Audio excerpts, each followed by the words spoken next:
नमस्कार साथियों, स्वागत है आप सभी का एक बार फिर से अपने YouTube channel DC geography classes में। यदि चैनल पर नए हैं तो चैनल को सब्सक्राइब कर लीजिए और बेल आइकन को प्रेस कर लीजिए ताकि हर नई वीडियो की नोटिफिकेशन आप तक आसानी से पहुंच सके। तो चलिए आज का सेशन हम शुरू करते हैं। और ये जो हमारा एक सीरीज़ चल रहा है मॉडल एंड थ्योरीज़ का, इस सीरीज़ में हम लोग आज देखने वाले हैं continental drift theory by Alfred Wegener. ठीक है, इससे पहले हम लोगों ने देखा था continental drift theory by F.B. Taylor. तो आज हम लोग वेगनर को देखने वाले हैं। ठीक है, तो चलिए शुरू करते हैं continental drift theory by Alfred Wegener. ठीक है, तो अगर हम बात करें महाद्वीपीय प्रवाह सिद्धांत का जो वेगनर ने दिए हैं, तो पिछले क्लास में हम लोगों ने देखा था कि किस प्रकार F.B. टेलर महोदय कॉन्टिनेंट का जो डिस्प्लेसमेंट है, प्रवाह है, उससे रिलेटेड कॉन्सेप्ट को उन्होंने दिया था। और उन्हीं के जो कॉन्सेप्ट था उसको आधार मानकर वेगनर महोदय उसे एक थ्योरी का रूप देने की कोशिश करते हैं। तो क्या इनके थ्योरी में है, ये क्या बताने की कोशिश करते हैं, इन सारी चीज़ों को आज हम लोग एक एक करके देखने की कोशिश करेंगे। ठीक है, तो सबसे पहले अगर हम बात करें अल्फ्रेड वेगनर की, तो इन्होंने जो कॉन्टिनेंटल ड्रिफ्ट थ्योरी है इसे 1912 में दिया था, 1912 ईस्वी में। ठीक है, जबकि F.B. टेलर ने 1908 ईस्वी में दिया था। तो टेलर के काम को ही इन्होंने आगे बढ़ाया है। ठीक है, अगर हम बात करें अल्फ्रेड वेगनर की, तो ये एक जर्मन जलवायुवेत्ता थे। ठीक है, जलवायुवेत्ता मीन्स क्या कि मेट्रोलॉजिस्ट। ठीक है, अब वेगनर अपना सिद्धांत जो इन्होंने थ्योरी दिया उसका जो पब्लिकेशन हुआ, प्रतिपादन हुआ, वो 1912 ईस्वी में किया। ठीक है, लेकिन ये जो थ्योरी इन्होंने दिया, इस थ्योरी का जो बुक था, पुस्तक था, उसका जो विवेचन हुआ वो 1915 और 1920 ईस्वी में हुआ। ठीक है, कुछ मॉडिफिकेशन के साथ। लेकिन अगर प्रश्न में पूछें कि Alfred Wegener continental drift theory कब दिए थे, तो वो हो जाएगा 1912 ईस्वी में। ठीक है, अब अगर हम बात करें कॉन्टिनेंटल ड्रिफ्ट थ्योरी जो वेगनर दिए, तो इन्होंने किस पुस्तक में इस थ्योरी का प्रकाशन किया या लेखन किया, तो उस बुक का नाम या उस ग्रंथ का नाम था the origin of continent and ocean. इसी पुस्तक में इन्होंने कॉन्टिनेंटल ड्रिफ्ट थ्योरी को देने की कोशिश की। ठीक है, और इस पुस्तक का जो अंग्रेजी में अनुवाद था, चूँकि जो वेगनर थे ये एक जर्मन मेट्रोलॉजिस्ट थे, जलवायुवेत्ता थे। ठीक है, तो जो भी इन्होंने काम किया वो जर्मन लैंग्वेज में किया। तो इस पुस्तक को अंग्रेजी में ट्रांसलेट करने के लिए, चूँकि अंग्रेजी एक ग्लोबल लैंग्वेज है, वैश्विक भाषा है, जिसे हर लोग समझते हैं, जानते हैं, तो इस पुस्तक को अंग्रेजी में जो ट्रांसलेट किया गया वो 1924 में किया गया। ठीक है, अब 1924 की बात करें हम, 1924 में इन्होंने इस पुस्तक का मतलब जो इन्होंने कॉन्टिनेंटल ड्रिफ्ट थ्योरी दिया, जो the origin of continent and ocean नामक पुस्तक में, इसका तो ट्रांसलेट किया गया था 1924 में। लेकिन अगर इनकी थ्योरी की बात करें तो थ्योरी तो इन्होंने 1912 में दिया था। ठीक है, अब इसी समय 1912 के बाद, यानी 2 साल बाद 1914, जब प्रथम विश्व युद्ध शुरू हो जाता है, तो 1914 से 18 के बीच प्रथम विश्व युद्ध चलता है। और इसी फर्स्ट वर्ल्ड वार के कारण इनका जो थ्योरी है उसे ज़्यादा लोग जान नहीं पाए, समझ नहीं पाए। इसके कारण इस थ्योरी को कम ख्याति प्राप्त हुई, यानी लोग कम जान सके इस पुस्तक को या इस थ्योरी को। ठीक है, तो जो वर्ल्ड वार 1 हुआ उसके कारण जो कॉन्टिनेंटल ड्रिफ्ट थ्योरी वेगनर दिए, इस थ्योरी को बहुत कम लोग जान सके, क्योंकि उस समय जो भी संचार के साधन हुआ करते थे वो सीमित होते थे। बहुत अधिक लोगों तक जो भी साधन होते थे वो उपलब्ध नहीं होते थे, जिसके कारण इनका जो थ्योरी था वो बहुत अधिक लोगों तक नहीं पहुंच पाया। ठीक है। अब अगर हम बात करें कॉन्टिनेंटल ड्रिफ्ट थ्योरी का ऑब्जेक्टिव, उद्देश्य जो वेगनर ने दिए हैं, तो इनका एक ही उद्देश्य था, और वह उद्देश्य क्या था कि पृथ्वी पर जलवायु संबंधी परिवर्तन के इतिहास को जानना। यानी पृथ्वी पर जो भी क्लाइमेट रहा है, जलवायु रहा है, उसमें जो भी चेंज हुआ, कब कब कौन से चेंजेस हुआ, इसी चीज़ को जानना मेन ऑब्जेक्टिव, मेन उद्देश्य था इस सिद्धांत का, जो कि अल्फ्रेड वेगनर का था। ठीक है। अब इनके अनुसार, जो वेगनर है उनके अनुसार, पृथ्वी पर अनेक साक्ष्य मिले हैं, यानी अनेक प्रमाण मिले हैं, जिसके आधार पर यह कहा जा सकता है कि एक ही स्थान पर जलवायु में समय समय पर कई बदलाव हुए हैं। ठीक है। यानी एक स्थान पर जलवायु जो है अलग अलग समय में चेंज हुआ है। ठीक है। जैसे अंटार्कटिका में कोयला का पाया जाना, यह बताता है कि कभी वहाँ पर जो क्लाइमेट है, जलवायु है, वो उष्णार्द्र जलवायु रही होगी। ठीक है। अगर कहीं आज बर्फ़ का चादर ढका हुआ है, आइस है, और उस एरिया में कोयला पाया जाता है, इसका मतलब यह निकाला इन्होंने कि एक समय अंटार्कटिका कहीं ना कहीं उष्णार्द्र जलवायु में रहा होगा, यानी वहाँ टेम्परेचर बहुत अधिक रहा होगा, जिसके कारण कोयला का निर्माण हुआ। ठीक है। उसी तरह इन्होंने बताया कि जो प्रायद्वीपीय भारत में भी जो गोलाश्म के अवशेष पाया जाता है, वह भी यह दर्शाता है कि प्रायद्वीपीय भारत भी कभी काफ़ी ठंड रही होगी, जबकि वर्तमान समय में यह क्या है, उष्ण प्रदेश है। ठीक है। तो ये जो गोलाश्म है, ये बर्फ़ के, यानी कि जो ग्लेशियर्स होता है उसके द्वारा जो भी चट्टानों का टूट फूट होकर एक जगह इकट्ठा होता है, उसी को गोलाश्म कहते हैं। ठीक है। तो ये भी यह दिखाता है कि भारत भी कभी ठंडा रहा होगा। ठीक है। यानी बर्फ़ से ढका रहा होगा, जबकि अभी वर्तमान में भारत उष्ण प्रदेश है। ठीक है। यहाँ गर्मी बहुत अधिक पड़ती है, यानी हम इसको पूरी तरह उष्ण नहीं कह सकते हैं, लेकिन इसका कुछ भाग उष्ण कटिबंध में आता है। ठीक है।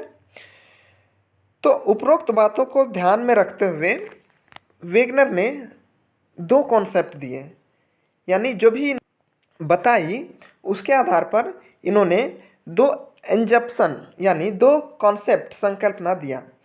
पहला क्या कि इनका कहना था कि अगर स्थल भाग, ठीक है, स्थिर रहा होगा तो जलवायु का स्थानांतरण हुआ होगा। ठीक है। मतलब अगर कोई जगह, कोई भी स्थान पर, ठीक है, अगर कोई लैंडफॉर्म है, अगर वो स्थिर रहा है तो निश्चित तौर पर जलवायु इससे क्रॉस किया होगा, यानी जलवायु का शिफ्ट हुआ होगा, क्लाइमेट शिफ्ट हुआ होगा। दूसरा कॉन्सेप्ट इन्होंने ये बताया कि यदि जलवायु स्थिर रही होगी, यानी कि अगर क्लाइमेट स्थिर रहा है, तो ऐसी स्थिति में जो लैंड मास है उसका शिफ्ट हुआ होगा। ठीक है। ये दो कॉन्सेप्ट इन्होंने बताने की कोशिश की इस थ्योरी को देने के क्रम में। ठीक है। तो अब हम लोग देखते हैं सिद्धांत का आधार, यानी कॉन्टिनेंटल ड्रिफ्ट थ्योरी जो वेगनर दिए, इनका बेस क्या था, आधार क्या था, आखिर किन तथ्यों के आधार पर इन्होंने कॉन्टिनेंटल ड्रिफ्ट थ्योरी दिया है। ठीक है। तो वेगनर ने स्वीकार किया, इन्होंने माना कि जो कार्बोनिफेरस पीरियड था, जो काल था, समय था, उस समय में जो पूरी पृथ्वी थी वो एक ही भाग था, समस्त स्थलखंड एक ही भाग था, जिसे इन्होंने पैंजिया कहा। ठीक है। और पैंजिया के चारों ओर एक जल से घिरा हुआ भाग था, जिसे इन्होंने पैंथालासा कहा। अगर आप समझें तो इनका कहने का मतलब ये था कि ये सपोज हमारी पृथ्वी है। ठीक है। अब इस पृथ्वी में एक लैंड मास था, और पूरी पृथ्वी एक ही लैंड मास था, जिसे इन्होंने पैंजिया कहा। और इसी पैंजिया के चारों तरफ एक वाटर बॉडी था, जल राशि था, जिसे इन्होंने पैंथालासा कहा। ठीक है, आई होप कि आपको समझ में आ रहा होगा। अब इन्होंने पैंजिया को दो भागों में बताया। ठीक है, ये जो पैंजिया है इसे दो भागों में बताया। तो पैंजिया के उत्तरी भाग, जो पैंजिया था उसके उत्तरी भाग को लॉरेंसिया कहा। ठीक है, जिसके अंतर्गत आज वर्तमान समय में उत्तरी अमेरिका, यूरोप तथा एशिया आता है। जबकि दक्षिणी भाग को गोंडवाना लैंड कहा, जिसके अंतर्गत आज दक्षिण अमेरिका, अफ्रीका, ऑस्ट्रेलिया और मेडागास्कर, भारत तथा अंटार्कटिका आता है। इसे हम लोग एक मैप के माध्यम से समझें तो आपको और बेहतर समझ में आएगा। विग्नर क्या कहें कि जो समस्त स्थलखंड था उसे इन्होंने नाम दिया पैंजिया। ठीक है, अब पैंजिया को इन्होंने एक वाटर बॉडी से घिरा हुआ बताया, यानी जो पैंजिया है ये चारों तरफ एक जल राशि से घिरा हुआ है, जिसका नाम इन्होंने दिया पैंथालासा। ठीक है, अब इन्होंने पैंजिया को दो भागों में बताया, एक उत्तरी भाग और एक दक्षिणी भाग। तो इन्होंने उत्तरी भाग को लॉरेंसिया कहा और दक्षिणी भाग को गोंडवाना लैंड। ठीक है, अब जो लॉरेंसिया था उसमें इन्होंने उत्तरी अमेरिका को बताया, उसके अंतर्गत यूरोप को बताया और एशिया को बताया। ठीक है, जबकि जो गोंडवाना लैंड है यानी पैंजिया का जो दक्षिणी भाग है उसमें इन्होंने गोंडवाना लैंड कहा उसे।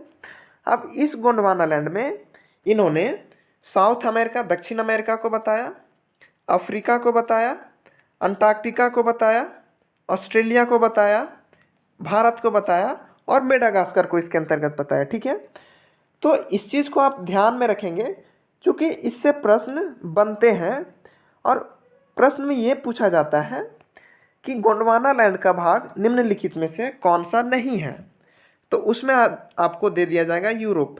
तो चूँकि आप अगर ध्यान से इस चीज़ को ऑब्जर्व करेंगे तो यूरोप लॉरेंसिया का भाग है, उत्तरी अमेरिका लॉरेंसिया का भाग है, एशिया लॉरेंसिया का भाग है, जबकि गोंडवाना लैंड में दक्षिण अमेरिका, अफ्रीका, ऑस्ट्रेलिया, मेडागास्कर और भारत तथा अंटार्कटिका आता है। आई होप कि आपको समझ में आ रहा होगा। ठीक है, अब आप इस मैप से थोड़ा और अपने अंडरस्टैंडिंग को क्लियर कर लीजिए। ठीक है, पहला उन्होंने पूरे स्थलखंड को पैंजिया कहा। ठीक है, और पूरे स्थलखंड के चारों तरफ जो समुद्र था, महासागर था, उसे पैंथालासा कहा। ठीक है, अब पैंजिया जो कि समस्त स्थलखंड था उसे इन्होंने दो भागों में बांटा, एक उत्तरी नॉर्थ और एक साउथ। तो जो उत्तरी भाग था इसे लॉरेंसिया कहा और दक्षिणी भाग को इन्होंने गोंडवाना कहा। अब आप इस पिक्चर में देखिएगा तो आपको स्पष्ट पता चलेगा कि जो लॉरेंसिया है उसमें उत्तरी अमेरिका का भाग है, यूरोप का भाग है और एशिया का भाग है। ठीक है, जबकि गोंडवाना लैंड में दक्षिण अमेरिका, अफ्रीका, भारत, ठीक है, ऑस्ट्रेलिया और मेडागास्कर और अंटार्कटिका आपको देखने को मिलेगा। अब एक चीज़ इन्होंने और बताया, जब पैंजिया का विभाजन हुआ, ठीक है, समस्त स्थलखंड एक पैंजिया था, जब इसमें विभाजन हुआ तो जब टूटा तो इसके बीच में एक जल राशि का निर्माण हुआ जिसे इन्होंने टेथिस सी कहा, टेथिस सागर का नाम दिया इन्होंने। ठीक है, तो आई होप कि आपको समझ में आ रहा होगा। अगर आपसे पूछा जाए कि जो दक्षिणी अमेरिका है ये लॉरेंसिया का भाग है या गोंडवाना लैंड का, तो आई होप कि आप ये बता सकेंगे कि दक्षिण America, Africa, India, Australia, Antarctica और मेडागास्कर ये गोंडवाना लैंड का भाग है। ठीक है, और इसी तरह इसमें खंडन होते गया और महाद्वीपों का प्रवाह होते होते आज ये वर्तमान स्थिति में पहुंच चुका है। अभी भी इसमें जो प्रवाह है वो भी जारी है। ठीक है, तो आप इसे और बेहतर तरीके से आप इस तरीके से समझ सकते हैं कि समस्त स्थलखंड था, ठीक है, जिसे इन्होंने पैंजिया नाम दिया। ठीक है, अब पैंजिया दो भागों में बटा, एक नॉर्थ और एक साउथ। ठीक है, आप इसे ऑब्जर्व करें तो उत्तरी भाग को इन्होंने लॉरेंसिया कहा, इस वाले भाग को। ठीक है, और जो नीचे वाला भाग है इसे गोंडवाना लैंड कहा। तो आप आसानी से देख सकते हैं कि उत्तरी अमेरिका, यूरोप और एशिया का जो पार्ट है वो अंगारा लैंड में रहा। ठीक है, लॉरेंसिया में रहा। और जो दक्षिणी भाग है जिसे इन्होंने गोंडवाना कहा, उसमें आप देख लीजिए दक्षिण अमेरिका, अफ्रीका, मेडागास्कर, भारत और अंटार्कटिका शामिल है। ठीक है, हम आगे बात करें तो वेगनर ने यह कल्पना किया, इमेजिनेशन किया कि कार्बोनिफेरस काल में पैंजिया का दक्षिणी ध्रुव वर्तमान में अफ्रीका के डरबन में था। यानी कि जो पैंजिया का दक्षिणी ध्रुव था, यानी समस्त स्थलखंड जो कि पैंजिया था, आप इस पिक्चर में देखें ये पैंजिया था, तो जो इसका दक्षिणी ध्रुव था ये अभी जहाँ दक्षिण अफ्रीका का डरबन है उस स्थान पर पैंजिया का दक्षिणी ध्रुव हुआ करता था। ये इन्होंने एक एक माना है। ठीक है, कल्पना की है, इन्होंने इमेजिनेशन किया था। ठीक है, तो ये कई बार प्रश्न में पूछा जा चुका है कि वर्तमान का अफ्रीका के किस स्थान पर पैंजिया का दक्षिणी ध्रुव स्थित था, तो अफ्रीका के डरबन था वो। ठीक है, इस चीज़ को आप ध्यान में रखिएगा। वेगनर ने पैंजिया का दक्षिणी ध्रुव, जो पैंजिया था उसका जो दक्षिणी ध्रुव था उसे खिसकने का, जो दक्षिणी ध्रुव शिफ्ट हो रहा था, खिसक रहा था, इस प्रक्रिया को उन्होंने पोलर वॉन्डरिंग कहा। इसे आप इस चीज़ से समझ सकते हैं। अब आप इस चीज़ को ध्यान से देखिएगा कि ये जो दक्षिणी ध्रुव यहाँ पर था, ठीक है, अब ये क्या हुआ, धीरे धीरे शिफ्ट हुआ, खिसक गया ऊपर। तो जो दक्षिणी ध्रुव का खिसकने का जो प्रोसेस हुआ, इस प्रोसेस को इन्होंने पोलर वॉन्डरिंग कहा। और कई बार ये चीज़ प्रश्न में पूछा जा चुका है, पोलर वॉन्डरिंग रिलेटेड टू।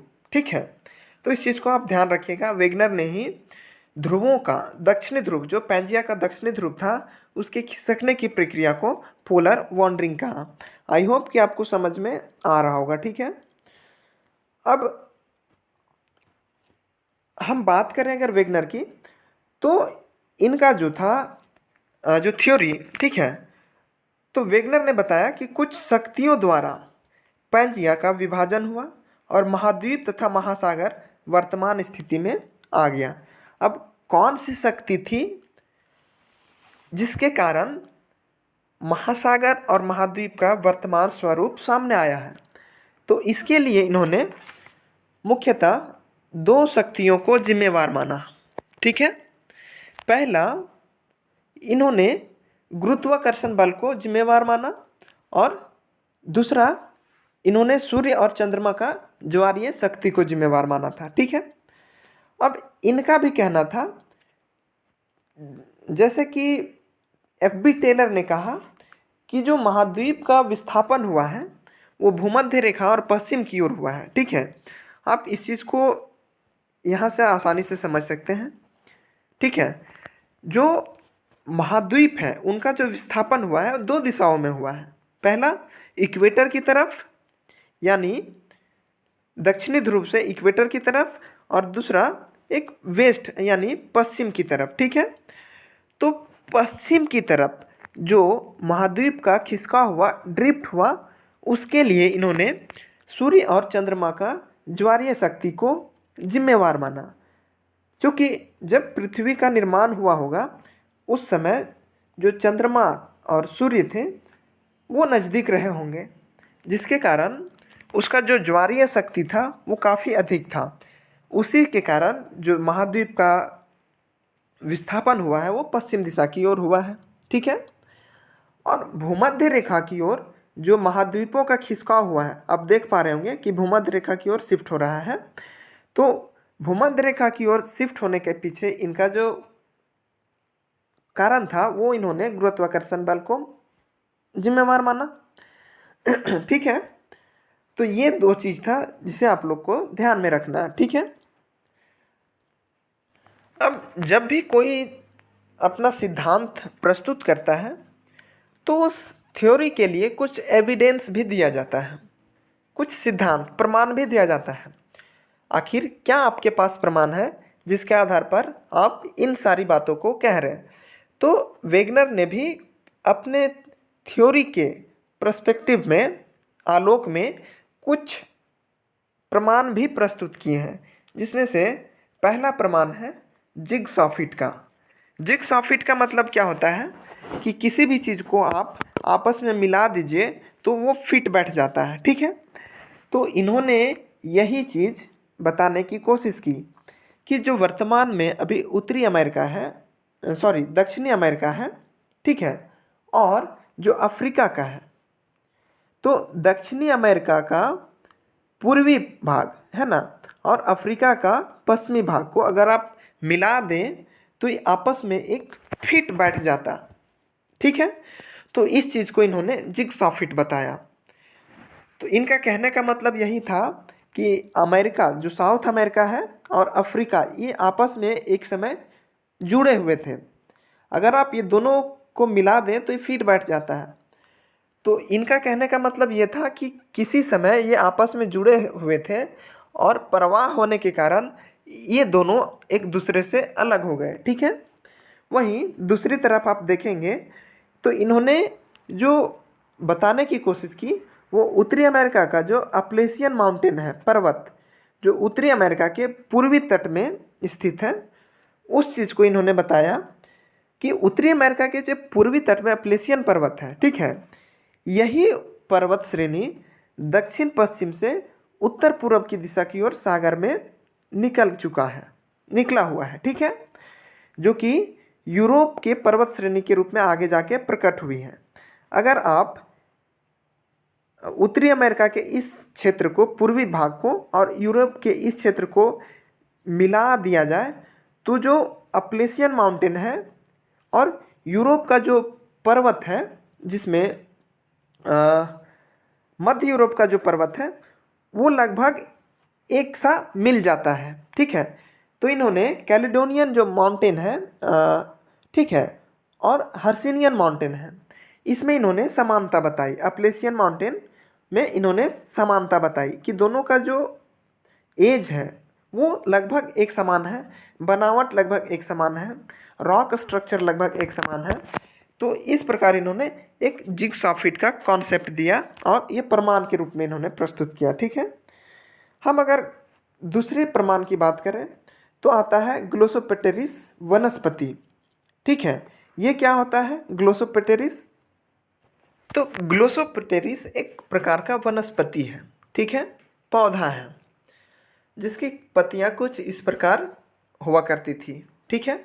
अब इसका प्रमाण इन्होंने ये बताया कि ये जो ग्लोसोपेटेरिस वनस्पति है, आप इसे इस मैप में देखें तो इनका कहना था कि जो ग्लोसोपेटेरिस वनस्पति है ये वर्तमान में भारत, दक्षिण अफ्रीका, फॉकलैंड, ऑस्ट्रेलिया तथा अंटार्कटिका में पाया जाता है। अब इस चीज़ में, इस मैप में आप आसानी से इस चीज़ को फाइंड आउट कर सकते हैं।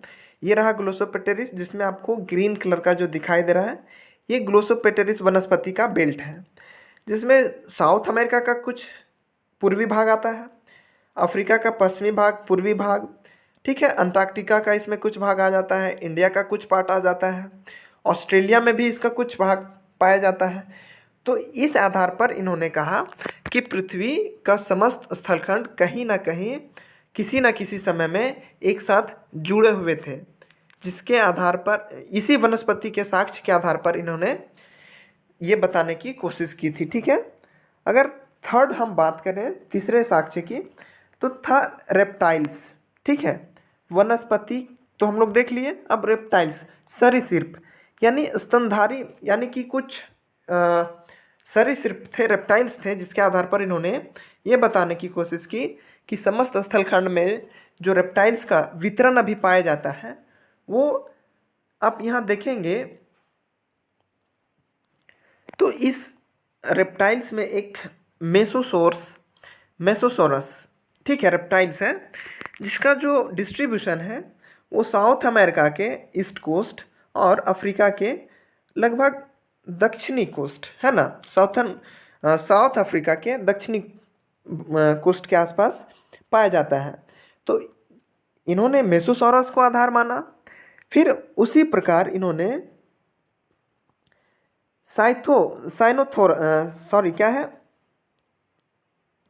साइनोगेंथस, ठीक है। अब इसका जो डिस्ट्रीब्यूशन है वो अफ्रीका के पश्चिमी भाग और साउथ अमेरिका के पूर्वी भाग में पाया जाता है, ठीक है। उसी प्रकार इन्होंने लिस्ट्रोसॉरस को साक्ष्य माना, जिसका इन्होंने बताया कि अफ्रीका के पूर्वी तट पर, मेडागास्कर में, भारत में और अंटार्कटिका में इसका साक्ष्य पाया जाता है। इसी के आधार पर इन्होंने बताया कि जो महाद्वीप है उसका प्रवाह हुआ है, ठीक है। अभी एक और इम्पॉर्टेंट है जिसे हम लोग टिलाइट और प्लेजर कहते हैं, ठीक है। तो टिलाइट और प्लेजर का डिपॉजिट, अब ये टिलाइट होता क्या है? तो अगर हम टिलाइट की बात करें तो यह एक प्रकार का अवसादी सेडिमेंट्री रॉक होता है, ठीक है। ये आप इस प्रकार का देख पा रहे होंगे, यही है टिलाइट, जो कि एक सेडिमेंट्री रॉक है। इसमें जो भी रॉक्स के टुकड़े यानी चट्टान के टुकड़े दिखाई दे रहे हैं, क्या आपको लगता है कि एक ही चट्टान के होंगे? नहीं, ये अलग अलग चट्टानों से मिलकर बना हुआ है, ठीक है। तो ये जो टिलाइट है वो बेसिकली जो ग्लेशियर्स है उसके डिपॉजिट से बना है। किसी न किसी स्थान पर ग्लेशियर का डिपोजिशन हुआ जिसके कारण इस टिलाइट का निर्माण हुआ, ठीक है। अगर हम प्लेजर डिपॉजिट की बात करें, प्लेजर डिपॉजिट में क्या आ जाता है, जैसे प्लेजर का मतलब होता है जैसे सोने का जो छोटा छोटा बारीक कण जहाँ पाया जाता है, ठीक है, वही प्लेजर डिपॉजिट होता है। आप इस चीज़ से समझिए, टिलाइट और जो प्लेजर डिपॉजिट है उसका जो निक्षेप है, डिपॉजिट है, वो साउथ अमेरिका में भी पाया गया, अफ्रीका के दक्षिणी कोस्ट में, मेडागास्कर में, इंडिया का दक्षिणी भाग में, ऑस्ट्रेलिया का दक्षिणी भाग में और पूरे अंटार्कटिका में टिलाइट और जो प्लेजर डिपॉजिट है वो पाया गया। इससे भी यही स्पष्ट होता है कि कभी ना कभी ये समस्त स्थलखंड एक ही साथ जुड़े हुए थे, ठीक है। अब अभी हाल ही में रिसेंटली एक न्यूज़ में आया है नासिका बत्राचस प्रजाति का मेढक, ठीक है। और ये रिसेंट में है, जो कि जो कॉन्टिनेंटल ड्रिफ्ट थ्योरी है इसे और मजबूती प्रदान करता है। तो कैसे, इस चीज़ को हम लोग देखने की कोशिश करते हैं, ठीक है। ये जो आप मेढक देख पा रहे हैं यहाँ, ठीक है, इसका नाम है नासिका बत्राचस। ये एक प्रजाति का है, ठीक है। नासिका बत्राचस ये प्रजाति है मेढक का। और ये हाल ही में भारत का जो वेस्टर्न घाट है, पश्चिमी घाट है, तथा जो अफ्रीका का सेचलिस, ठीक है, सेचलिस एक प्लेस है अफ्रीका में। तो अफ्रीका का सेचलिस और भारत का वेस्टर्न घाट पर इसका जो डीएनए है, इस मेढक का जो डीएनए है वो मैच कर रहा है, मिलता जुलता है, ठीक है। तो उसके आधार पर लोग ये भी कह रहे हैं कि कहीं ना कहीं भारत और अफ्रीका का जो पार्ट है वो कहीं ना कहीं एक समय में जुड़ा हुआ था। तो ये रिसेंटली अभी हाल ही में इसका ये बहुत चर्चा में रहा है, ठीक है। तो इसलिए हम इसमें इसे लाने की कोशिश किए हैं, ठीक है। नेक्स्ट हम अगर बात करें तो भूगणितीय प्रमाण, यानी कि मैथमेटिकल कुछ चीज़ें हैं, जैसे कि अंटार्कटिका जो है, ठीक है, ग्रीनलैंड जो है, ये निरंतर पश्चिम की तरफ, वेस्ट की तरफ शिफ्ट हो रहा है, मूव कर रहा है। और इसकी जो गति है वो 4.5 सेंटीमीटर पर ईयर की गति से ये पश्चिम की तरफ शिफ्ट हो रहा है। तो इसके आधार पर भी आप कह सकते हैं कि जो कॉन्टिनेंट है उसका ड्रिफ्ट हो रहा है, ठीक है। तो इस प्रकार इन्होंने, वेगनर महोदय ने कॉन्टिनेंटल ड्रिफ्ट थ्योरी को समझाने की कोशिश की थी, ठीक है। आई होप कि आपको सेशन अच्छा लगा होगा। और हम एक ब्रीफ में एक छोटा सा सेशन लेके आएंगे आप लोगों के लिए, जिसमें हम एक कंपैरिजन कर सके, तुलना कर सकें एफ बी टेलर की और जो वेगनर महोदय थे उन दोनों के बीच। ठीक है, तो आई होप कि आपको सेशन हेल्पफुल रहा होगा आपके लिए, और उम्मीद है कि आपको जो कॉन्टिनेंटल ड्रिफ्ट थ्योरी है वेगनर का वो समझ में आया होगा। अगर नहीं समझ में आया तो वीडियो को एक बार नहीं 2 बार देखिए, आपको बिल्कुल चीज़ें समझ में आ जाएगी। और इसमें आप और हम कुछ नहीं कर सकते क्योंकि ये एक थ्योरी है, और थ्योरी में चूँकि जो भी चीज़ें दी गई है उसी चीज़ को आपको पढ़ना होता है।